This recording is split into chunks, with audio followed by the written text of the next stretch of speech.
there are a few things that can actually transform the fortunes of any country at all. You see, oil changed Nigeria. Well, sometimes not positively, though, but okay, let's go to Dubai. Dubai was just a fishing village-ish until they discovered oil, and now Dubai, everyone wants to go to Dubai. That is why we are struggling to find something really good, really suitable, not just for Ghana, but for Volta region. Hey, it's double V for Visit Volta. If you're wondering why Kralov keeps doing pictures and videos about paragliding in the Volta region, trust me, you need to look at Kwewu.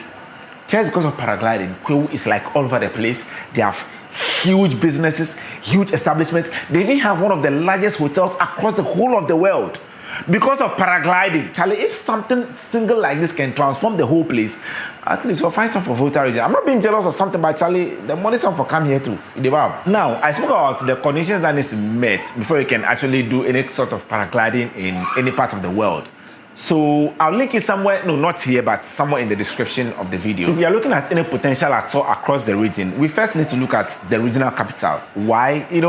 Obviously, I don't want traffic to be in whole like any other city again. But what I'm looking at is this: the support services, the hotels, the food services, the transportation and everything. It is locked down in the regional capital whole.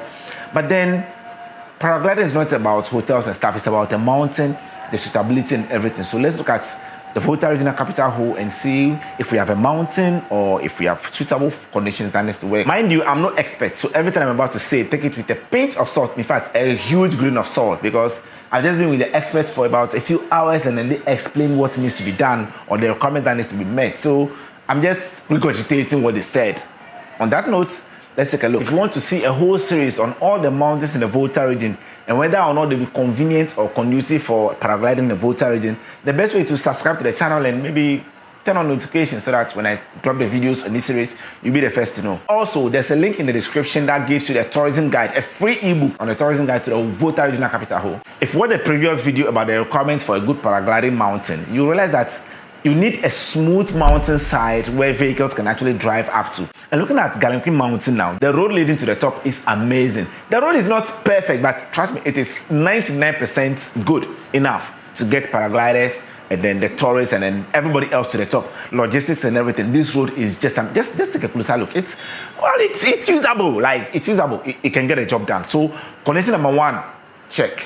The second requirement is a mountain that has a flat surface or a flat top, like a plateau, where you can actually organize logistics, where people will sit, food and everything for people to actually sit before you can actually launch off. This might not look like much, but if you can build several hotels on top of this mountain, I can guarantee you that this mountain, even though it looks dense and covered with trees, it is good enough, more than good enough. After cutting down a few trees, please don't quote me on that one because I love trees, but I said in one of my videos that we don't need trees to get oxygen for the world. So planting of trees really doesn't make sense for saving the planet and then greenhouse, something. We need the ocean strata. I'm digressing. That video is down below. Condition number two, check. Now let's go to condition number three, which is a steep side where you can actually launch off. And that is where Galenkwi actually kind of falls short. You see, if you take a closer look at this mountain, it has smooth sides all along, and then it will be almost impossible, not impossible, almost impossible to actually launch off at Galenkwi Mountain to get a steep side where you can actually float. And even if you're able to do it maybe somewhere around where we call TV pole with those high tension or high marks and stuff like that, it's doable, but it's not high enough. You will not be able to stay in the air for a long time. Kwewu like this, I understand you can stay in the air for about 15-ish minutes and have a lot of fun. But in whole Galenkwi, like, you might stay in the air for like 5, if you're lucky, 7 minutes. That will not be enough to have a lot of fun. Sure, for end users and stuff like that who can actually fly themselves, that might be good enough. But then, you're flying in the air, getting the best eye view to enjoy the scenery. No shutter fine like that too. I'm sorry, like Charlie, guys, make you look and ball. Banquet people, especially you people, make you look and ball. But hold on, shutter fine like that. So going through all this trouble to fly for like 7 minutes of a view that no shutter they find like that, well, maybe it's doable, but that condition is not super checked. It's like half checked or something. Let's see if it can actually meet the rest of the requirements. Yeah.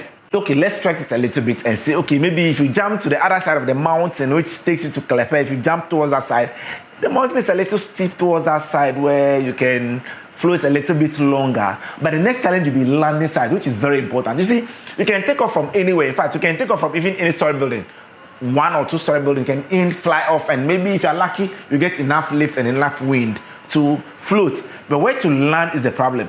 Flying is not the problem, but landing, getting in the air is easy, super easy. But if you want to get down, and because of the distance and all that, the most conducive places to land, it will be difficult. You either land in the road or on top of some roof somewhere, or a place with brown rooftops. And Charlie, that would be a very bad idea. Well, before I give you my verdict, let me tell you about who is actually making this possible right now. I'm actually consuming a little bit of Volta wine, which is actually not so much in the Volta wine finished for Volta Region. Is that believable? Yeah, we don't get Volta wine plenty. So this one, I'm sipping it in bits and like. Cheers to all those who have Volta wine. If you have some, please donate some to me. Let me use for my videos. My verdict now, with all the limitations we have in the Volta Regional Capital Hole, and then a small mountain with no steep sides to fly off, and then no really sweet flat surface, and maybe a conducive place for landing, it's rather unfortunate to Huba and people and then Ahon people. I want to go good for paragliding. Now, I'm sorry to disappoint all of you and myself. And it's a good thing, because Charlie, we don't want more pressure in Ho. There's already enough traffic. So please, let's maintain Ho the way it is. Paragliding, let's carry it to somewhere else. My next version or my next episode will be somewhere like Abutia. Sure, I know most people don't know there's even a mountain in Abutia, but Abutia might be promising. If you want to understand if Abutia be conducive or not, maybe get down there and subscribe, and then you see that it is. The double fee for Visit Volta, Carol Franklin here. I'll see you when I see you. Sema.